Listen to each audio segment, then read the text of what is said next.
자, 지난 시간에 연역에 대해서 공부했고요. 용어의 정의, 중개와 중개업에 대해서 공부했는데, 자, 그러면 이번 시간 용어 정의 이어서 계속 6가지니까 4가지를 더 살펴보도록 하겠습니다. 자, 먼저 첫 번째, 우리 중개에 대해서 말씀드렸죠. 중개란 중개 대상물에 대하여 거래 당사자 간의 매매, 교환, 임대차, 그 밖의 권리의 득실 변경에 관한 행위를 알선하는 게 중개고, 중개업은 다른 사람의 의뢰에 의하여 일정한 보수를 받고 중개를 업으로 하는 것을 말한다라고 했습니다. 자, 그 다음에 세 번째, 이번 시간 공인중개사, 공인중개사가 있고요. 그 다음에 네 번째 개업공인중개사, 그 다음에 다섯 번째 소속공인중개사, 그 다음에 6번째 중개보조원이 있습니다. 중개보조원. 자, 먼저 공인중개사는 이 법에 의해 공인중개사 자격을 취득한 자입니다. 자격을 취득한 자.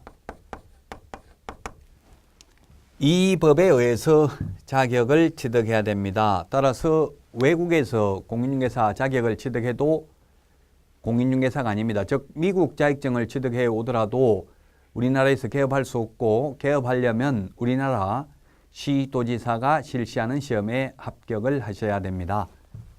자, 그 다음에 단순히 자격을 취득한 자입니다.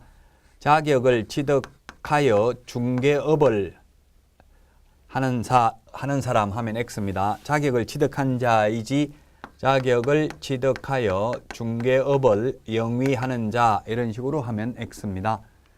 따라서 지금 현재 우리나라에 자격을 취득한 자는 40만 6천 명 정도 되고요. 이 중에서 자격을 취득해서 개업을 하신 분들이 약 10만 6천 명 정도 됩니다. 단순히 자격을 취득한 자가 공인중개사가 되겠습니다. 자, 다음은 개업공인중개사인데, 개업공인중개사는 이 법에 의해서 개업공인중개사를 옛날에 중개업자라고 불렀죠. 중개업자. 그런데 이 중개업자는 부정적 이미지가 강하죠. 청부사례업자, 사채업자, 또 일본식 표현입니다. 그래서 이제 개업공인중개사에게 공신력을 부여하기 위해서 개업공인중개사로 바꿨고요. 개업공인중개사는 이 법에 의해서 중개사무소 개설 등록을 한 자를 개업공인중개사라고 합니다. 등록을 한 개업공인중개사의 종류를 보면 3가지가 있죠. 3가지가 법인인 개업공인중개사, 그 다음에 두 번째 공인중개사인 개업공인중개사, 법 7638호 부칙 제6조 2항의 규정에 의해서 등록을 한 것으로 보는 자, 편의상 중개인이라고 부르겠다 했습니다. 중개인은 시험에 잘 출제되지가 않습니다. 부칙으로 가버렸기 때문에. 법인은 회사입니다. 회사. 법적으로 사람을 법인이라고 합니다. 자연인에 대비되는 개념이죠. 자, 그래서 우리나라 10만 6천 명 개업공인중개사 중에서 약 800명 정도가 법인인 개업공인중개사입니다. 그 외에는 대부분 공인중개사인 개업공인중개사하고 지금 중개인은 몇천 명 남아있지가 않습니다. 자, 개업공인중개사는 단순히 등록을 한 자를 말한다. 따라서 등록을 하여 중개업을 영위하는 자 X입니다. 등록만 하면 개업공인중개사가 되겠습니다. 자, 그래서 자격증 취득하면 공인중개사, 자격증을 취득해서 개업을 하면 개업공인중개사, 자격을 취득해서 취직을 하면 소속공인중개사가 되겠죠. 자, 소속공인중개사와 중개보조원을 합해서 고용인이라고 부릅니다. 직원을 고용인, 사장을 고용자라고 합니다. 고용자, 사장은 개업공인중개사가 되겠고요. 놈자자가 붙으면 사장, 사람 인자가 붙으면 직원입니다. 우리 현업에서는 보통 실장 또는 부장 이런 말을 하죠. 우리 공인중개사법에서는 소속공인중개사라고 하는데 소속공인중개사는 개업공인중개사에 소속된 공인중개사로서 중개 업무를 하거나 개업공인중개사의 중개 업무를 보조하는 자를 소속공인중개사라고 합니다. 그런데 중개보조원은 공인중개사가 아닌 자로서 개업공개사에 소속되어 현장 안내 및 일반 서무 등 단순한 업무를 보조하는 자를 말합니다. 따라서 중개 업무 할 수 없고요. 보조는 할 수 있습니다. 따라서 소속공개사와 중개보조원의 가장 큰 차이점은 자격증 있고 없고의 가장 큰 차이가 있고, 두 번째는 중개 업무 할 수 있고 없고가 두 번째 차이점이 되겠습니다. 자, 그러면 중개 업무가 무엇인지 명확하게 규정은 없는데 국토부 유권해석은 권한 있는 기관에서 하는 해석을 유권해석이라고 합니다. 중개 업무는 계약서 작성, 그 다음에 확인 설명서 작성,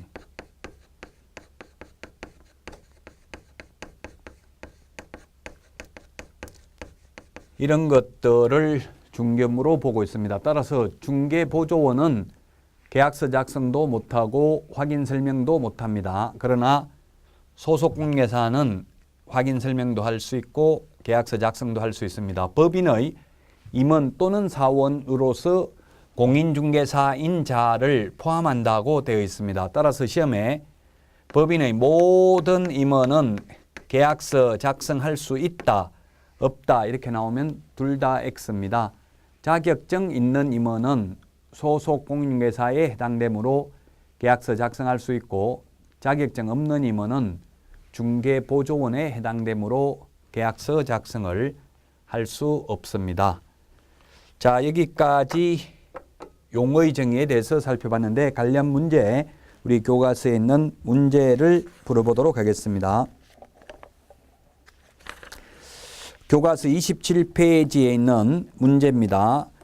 중개업에 관련된 설명으로 옳은 것은 했는데 1번에 보니까 반복, 계속성이나 영업성 없이 우연한 기회에 타인 간의 임야, 매매 중개 행위를 하고 보수를 받은 경우 중개업에 해당한다 했는데 우연한 기회에 한두 번 해가지고는 직업이 아닙니다. 불특정 다수와 계속 반복하거나 반복 의사가 있어야 중개업이 되겠습니다. 그래서 1번 틀렸고요. 우연한 기회에 한두 번 했기 때문에. 자, 그 다음에 두 번째는 중개사무소 개설 등록을 하지 않은 자가 일정한 보수를 받고 중개를 업으로 한 경우 중개업에 해당되지 않는다 했는데 중개업의 용어 정의는 어뢰, 보수, 업 세 가지만 들어가면 중개업이 되겠습니다. 등록하고 안 하고는 중개업의 요건은 아닙니다. 그래서 틀렸습니다. 등록하지 않고도 중개업을 하면 중개업입니다. 따라서 등록하지 않고 우리 중개업을 하는 분들을 흔히 무등록업자 또는 무등록개업공개사라고 하여 3년 이하의 징역이나 3천만 원 이하의 벌금에 처하게 되겠습니다. 자, 그 다음에 3번, 일정한 보수를 받고 중개행위를 부동산 컨설팅에 부수하여 업으로 한 경우 중개업에 해당되지 않는다 했는데 주된 업무가 컨설팅이고 부수적으로 중개업을 했다 하더라도 중개업을 한 이상 중개업이고, 따라서 등록을 하지 않고 이런 중개업을 하게 되면 무등록업자로 3년 이하의 징역이나 3천만 원 이하의 벌금에 처한다는 판례입니다. 자, 그 다음에 4번인데 토지만, 모텔만, 학원 건물만, 약국만 하더라도 중개업이죠. 이모에게만, 배우자에게만, 친인척에게만 하면 중개업이 아니라고 했어요. 중개업이 되려면 불특정 다수와 계속 반복하거나 반복해야 되는데 특정 중개 대상물만 해도 중개업이 될 수 있습니다. 그래서 4번이 정답이 되겠습니다. 5번, 타인의 의뢰에 의해서 일정한 보수를 받고 저당권 설정에 관한 행위에 알선을 업으로 한 경우 그 알선이 금전 소비대차 알선에 부수하여 이루어졌다면 중개업에 해당하지 않는다 했는데 중개업에 해당됩니다. 금전 소비대차 알선에 부수하여 이루어졌다 하더라도 달리 볼 것도 아니다라는 판례가 있습니다. 그래서 정답은 4번이 되겠습니다. 다음은 28페이지 제4절 중개대상물입니다. 중개대상물도 별표 3개 하시고요. 시험에 반드시 출제됩니다. 제4절 중개대상물 시험에 반드시 출제된다. 중개대상물은 첫 번째 토지, 그 다음에 두 번째 법조문에 보니까 법 3조 건축물, 그 밖의 토지의 정착물, 그 밖의 토지의 정착물. 자, 그 다음에 세 번째 그 밖에 대통령령이 정하는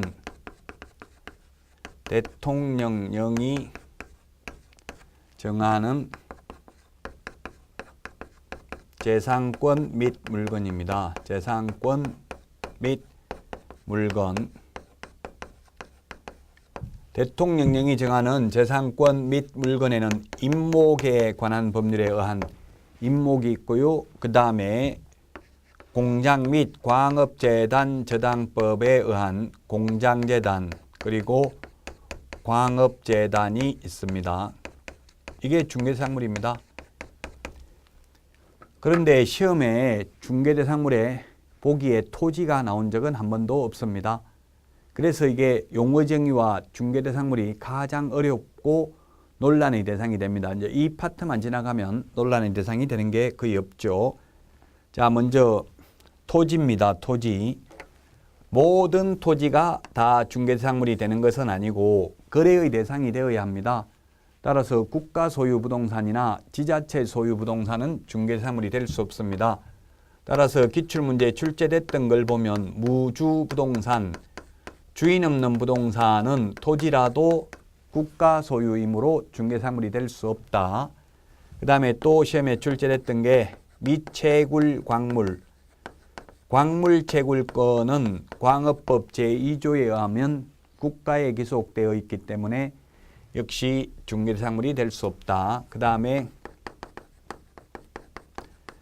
포락지, 하천의 범람으로 인하여 하천화된 토지로서 국가가 토지 소유자에게 손실보상을 하고 하천 토지로 편입하여 사권이 소멸된 토지, 개인의 권리가 소멸된 토지는 중개상물이 될 수 없습니다.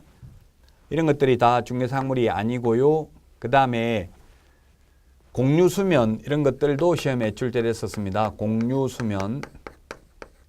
이 공유수면은 논란의 여지가 있습니다. 그냥 공유수면이라고 하면 공유수면 매립법에 의해서 매립 면허 받아서 준공인가 받은 매립지는 개인 토지이기 때문에 중개상물 됩니다. 불법으로 매립하면 중개상물이 아닙니다. 따라서 공유수면 매립지에서 모두 복수 정답으로 인정된 적이 있습니다. 그 다음에 하천이나 도로 이런 것들은 아직 시험에 출제되지 않았는데 역시 논란의 대상이 됩니다.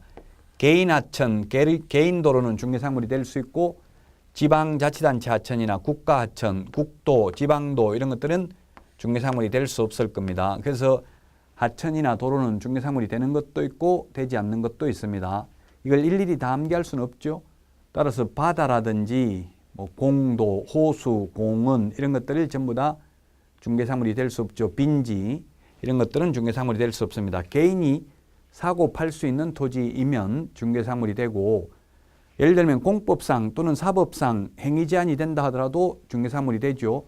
개발 제한구역이라든지 미간지구 뭐 예를 들면 수변구역, 접도구역, 연안구역, 하천구역 모든 용도, 지역, 지구, 구역 모두 중개상물 됩니다.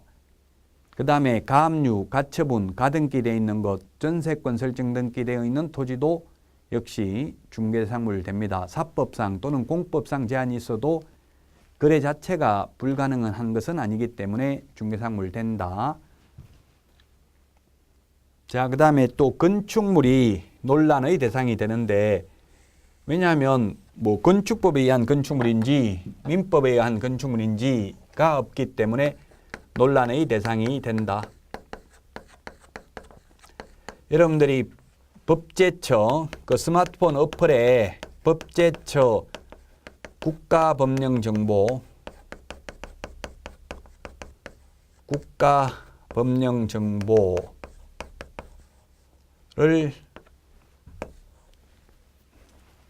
다운받으시면은 법령을 다 확인할 수 있습니다.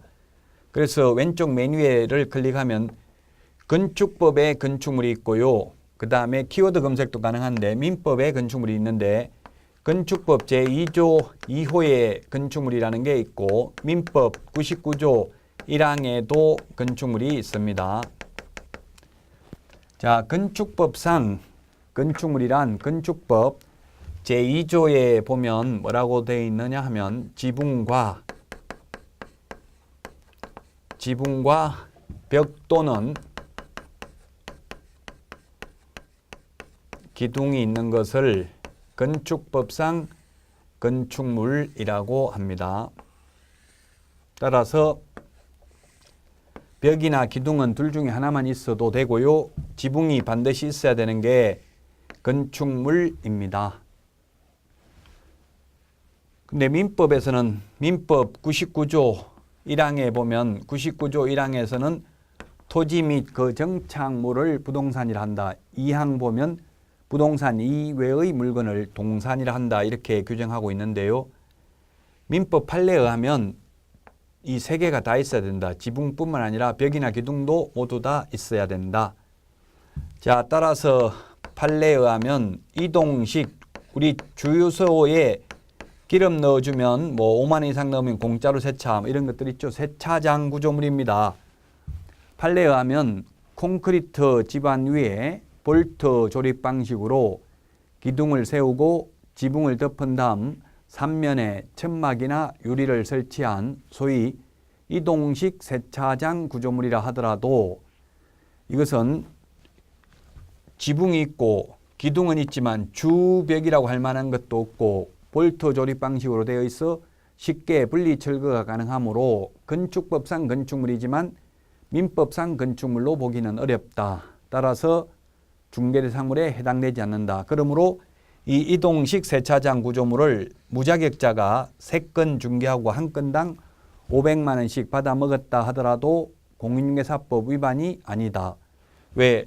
중개대상물이 아닌 것을 중개 알선하더라도 이는 중개가 아니고 중개가 아닌 것을 하고 받는 돈은 중개보수도 아닙니다. 따라서 공인중개사법의 규율 대상이 아니다.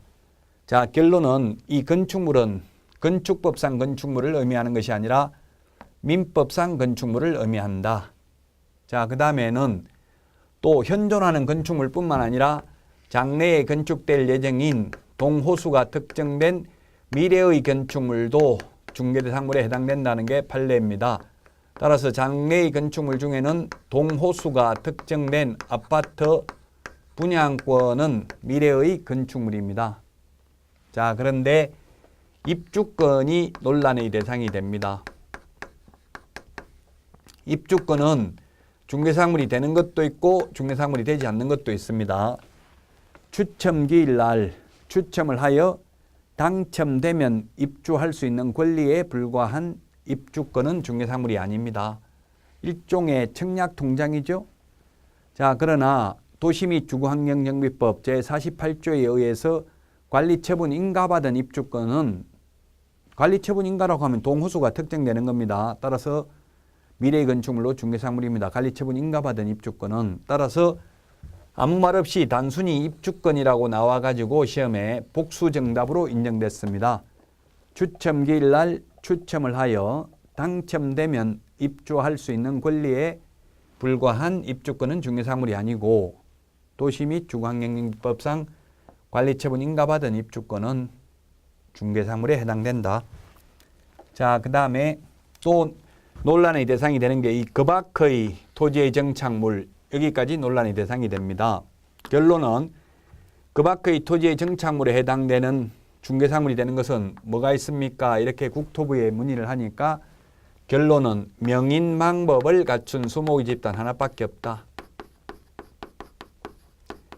명인망법을 갖춘 수목의 집단 하나밖에 없다. 명인망법이란 명백하게 인식할 수 있도록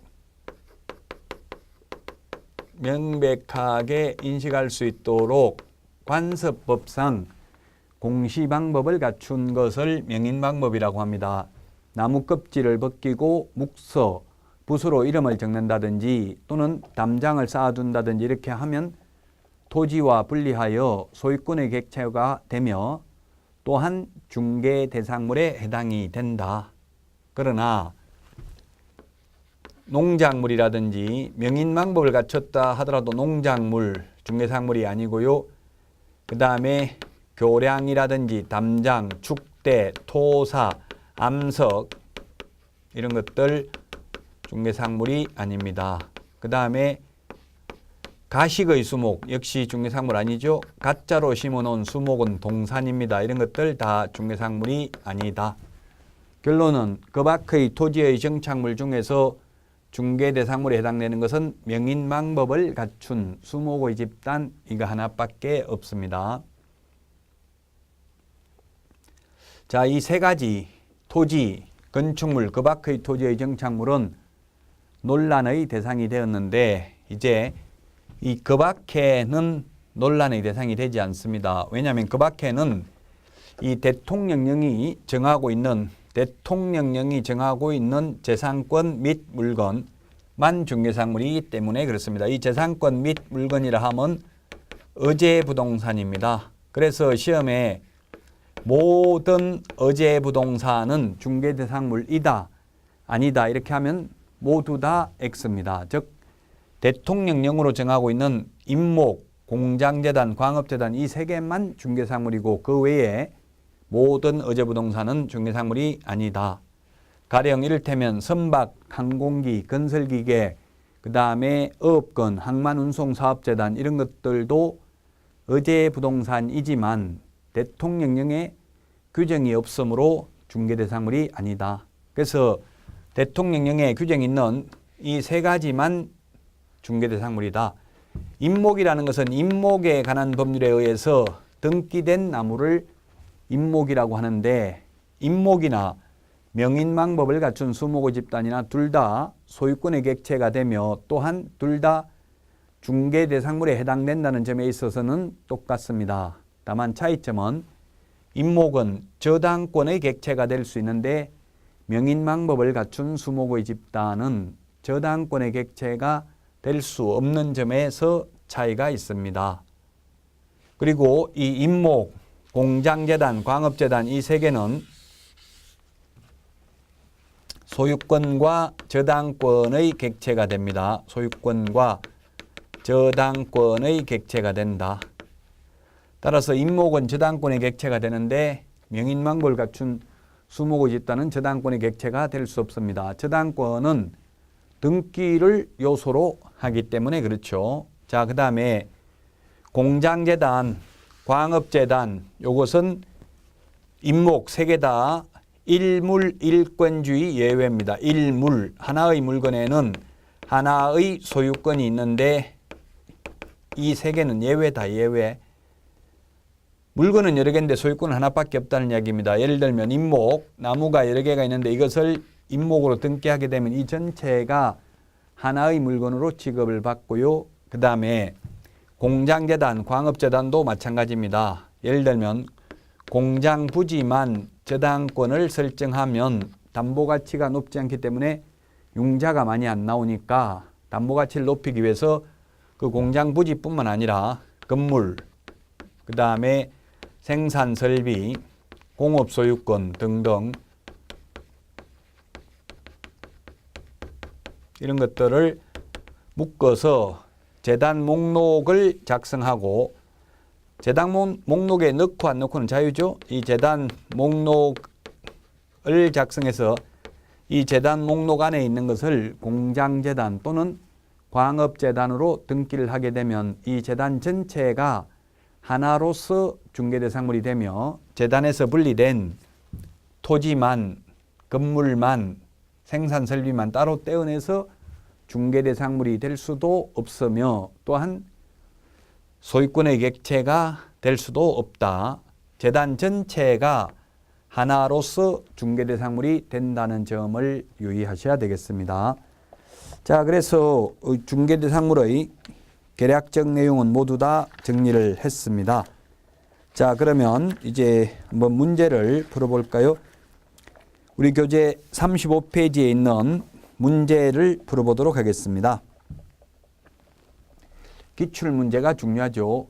모든 과목 전부 다 기출문제 범위 내에서 출제됩니다. 출제하는 교수님들 말 들어보면은 2주 정도 합숙을 하는데 기출문제 범위 내에서 출제하라 이것을 계속해서 강조하신답니다.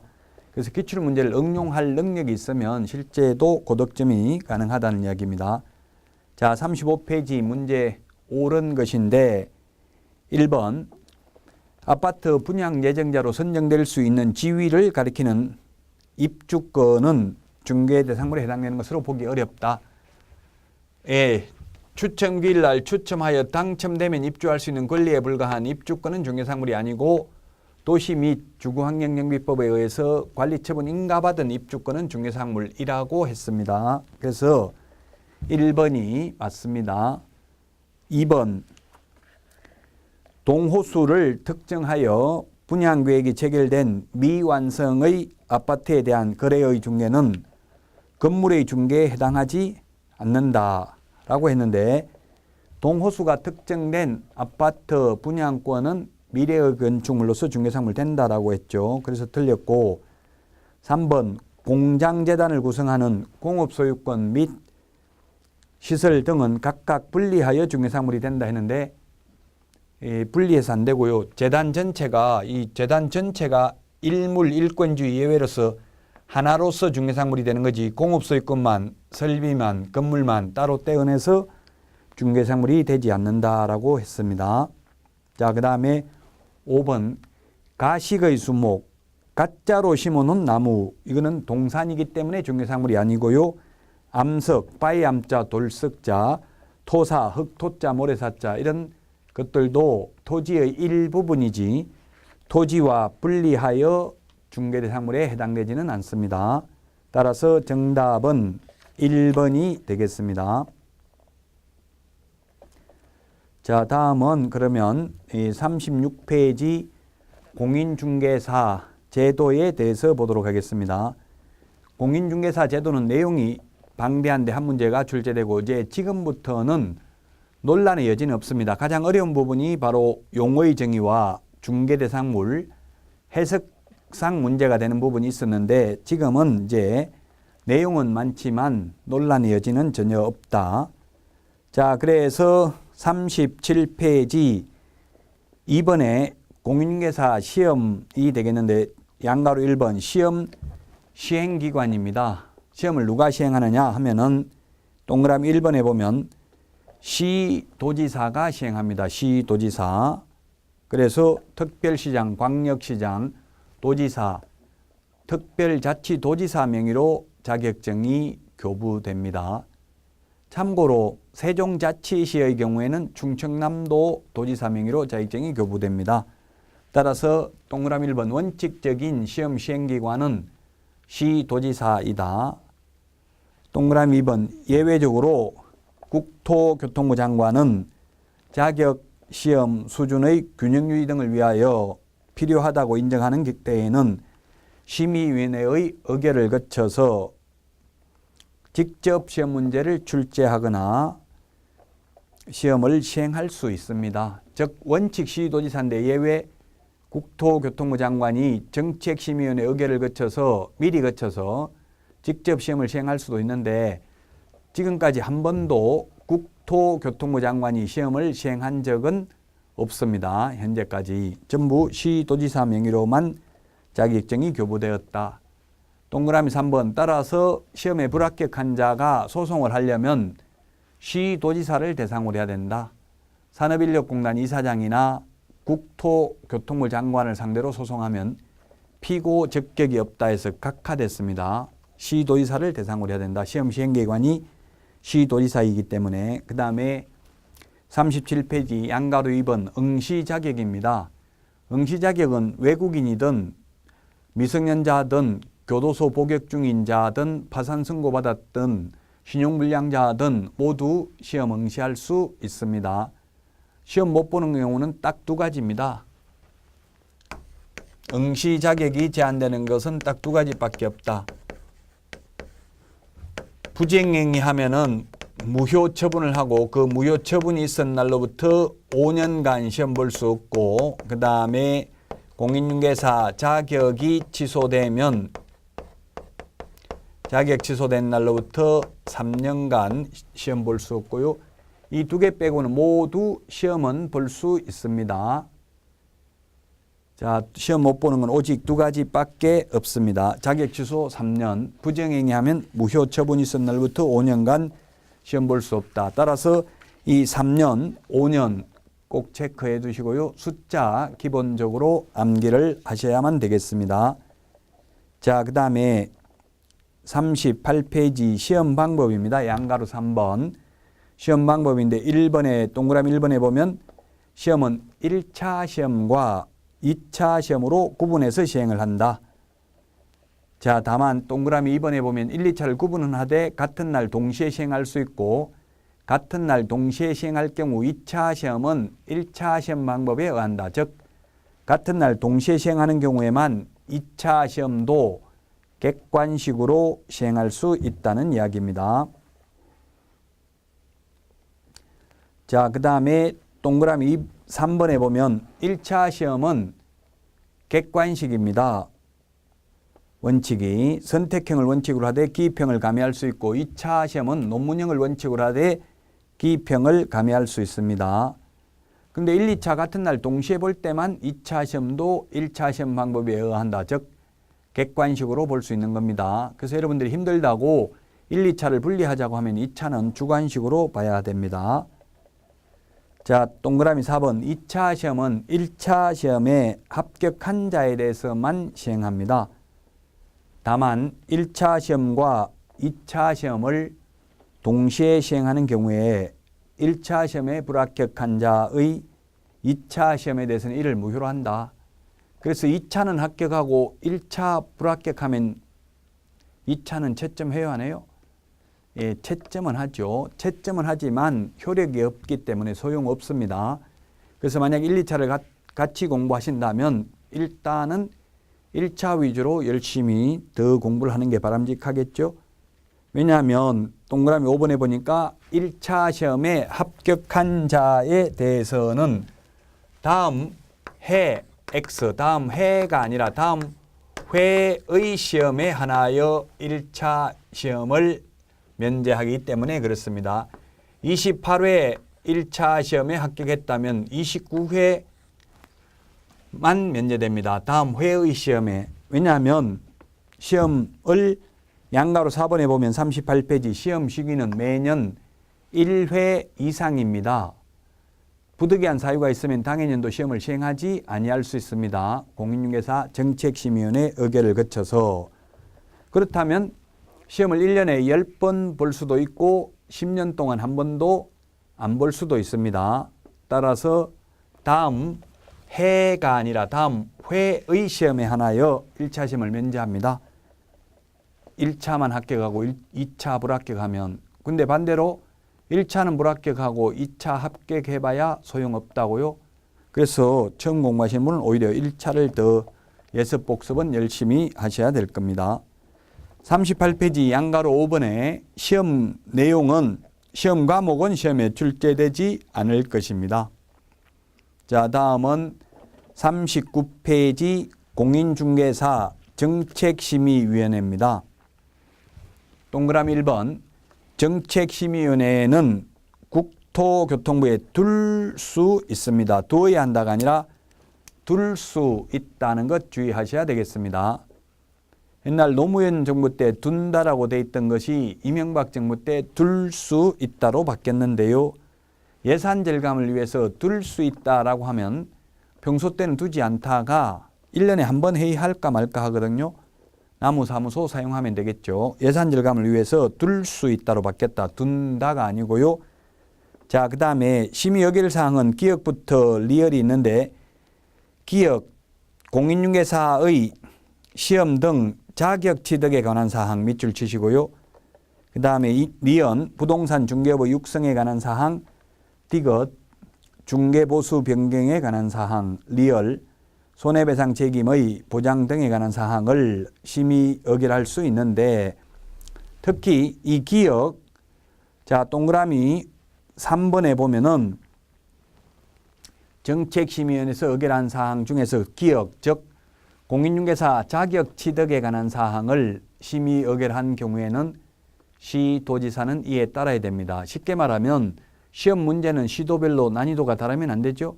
그래서 자격 취득에 관한 사항은 따라야 되지만 기출문제에 중개보수 변경에 관한 사항을 심의 의결한 경우에 시도지사는 이에 따라야 된다. X로 출제됐습니다. 중개보수는 시도별로 주택의 경우 달리 정할 수도 있습니다. 자, 그 다음에 양가로 2번 정책심의위원회의 구성입니다. 위원장 동그라미 1번 일명을 포함하여 제외가 아니라 포함하여 7인 이상 11인 이내로 구성이 됩니다. 민주주의의 가장 큰 원칙이 다수결의 원칙이죠. 그래서 만약에 7명이면 과반수 출석, 과반수 찬성으로 의결합니다. 따라서 우리 시험에 나오는 각종 위원회는 반드시 위원장 포함하여 홀수입니다. 홀수. 짝수가 되면은 만약에 위원장 제외하고 7명이라고 하면 위원장 포함하면 8명이죠. 그럼 8명이면 8명이 다 출석해서 4명 찬성, 4명 반대하면 가부동수가 되면은 민주적 정당성을 확보할 수 없죠. 그래서 항상 홀수다. 7인 이상 11인 이하입니다. 숫자 기억해야 됩니다. 자, 그 다음에 2번 정책심의위원회 위원장은 국토교통부 제1차관입니다. 국토교통부 장관이 아니라 국토교통부 제1차관이 되고 위원은 다음 어느 하나에 해당하는 사람 중에서 위원장이 임명 위촉하는 게 아니라 국토교통부 장관이 임명 위촉한다는 점을 주의하셔야 되겠습니다.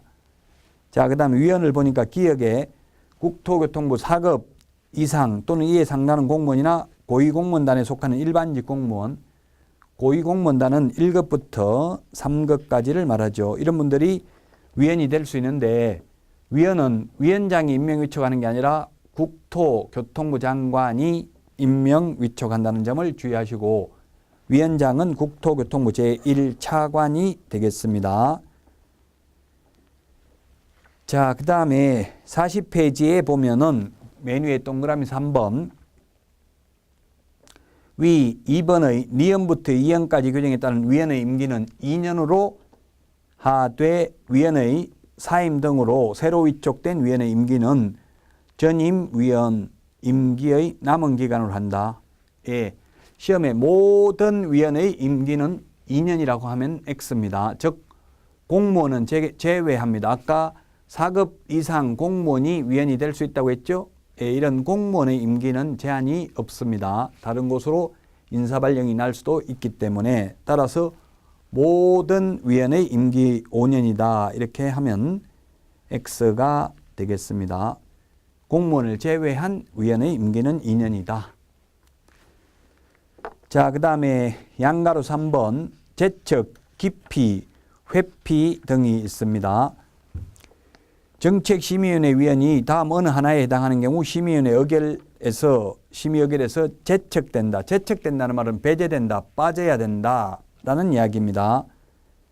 기억해 보니까 위원 또는 그 배우자나 배우자이었던 사람이 해당 안건 당사자가 되거나 안건 당사자와 공동권리자 또는 공동의무자인 경우, 즉 이해관계가 있는 경우에는 제척된다, 즉 배제되어야 한다. 그런데 만약에 동그라미 3번처럼 배제되어야 함에도 불구하고, 즉 제척되어야 함에도 불구하고 제척시키지 않는 경우에는 위원 스스로 회피해야 된다. 스스로 안건 심의 의결에서 회피해야 된다, 빠져야 된다 이 뜻이죠. 만약에 회피하지 않는 경우에는 해촉할 수 있습니다. 그 다음에 동그라미 2번에 보면은 해당 안건 당사자는 위원에게 공정한 심의 의결을 기대하기 어려운 사정이 있는 경우에는 심의위원회에 기피 신청을 할 수 있고 심의위원회는 의결로서 이를 결정한다. 이 경우 기피 신청의 대상인 위원은 그 의결에 참여하지 못한다. 우리 뉴스에 보면 재판부 기피 신청 이런 거 많이 나옵니다. 안건 당사자가 위원을 바꿔달라고 하는 것을 기피 신청이라고 합니다. 자, 그래서 제척, 기피, 회피 이건 법률 용어고 주로 판사들에게 많이 씁니다. 그래서 판사라 하더라도 자기 아들이 피고인으로 오면 재판 못하고 제척 사유에 해당되죠. 그 제척을 해야 되는데 제척 안 시키면 스스로 회피해야 되고요. 그 다음에 또 안건 당사자가 위원을 바꿔달라고 하는 것을 기피 신청이라고 한다 했습니다. 자, 그 다음에 양가로 4번에 동그라미 2번 위원장이 부득이한 사유로 직무를 수행할 수 없을 때에는 위원장이 미리 지명한 위원입니다. 위원장이 미리 지명한 위원 밑줄 치시고요. 그 직무를 대행한다. 부위원장이 직무를 대행하는 게 아니라 위원장이 미리 지명한 위원이 그 직무를 대행합니다. 자, 그 다음에 양가로 5번의 운영을 보면 과반수 출석, 동그라미 2번 과반수 찬성이 되겠고요. 동그라미 3번이 중요하죠. 위원장은 심의위원회 회의를 소집하려면 회의 개최 7일 내모하시고요. 7일 전까지 회의 일시, 장소 및 안건을 각 위원에게 통보해야 된다. 7일 전까지. 다만 긴급하게 개최하여야 하는 경우나 부득이한 사유가 있는 경우는 회의 개최 전날까지 통보할 수 있습니다. 7일 전까지 통보해야 된다. 7일 전까지. 그래서 숫자 7일, 10일 반드시 암기해야 됩니다. 회의 개최 통보 7일 전까지입니다. 자, 그 다음에 6번 간사인데 41페이지. 간사 한 명은 둘 수 있는 게 아니라 둔다. 2번 간사는 심의위원회의 위원장이 국토교통부 소속 공무원 중에서 지명한다. 위원장이 지명합니다. 위원장이. 앞에 정책심의위원회 위원은 위원장이 임명위촉하는 게 아니라 국토교통부 장관이 임명위촉한다는 점과 구분하여 정리를 하시면 되겠습니다. 자, 간사까지 했고요. 그 다음에 양가로 7번 수당 등부터는 쉬었다가 하도록 하겠습니다. 수고하셨습니다.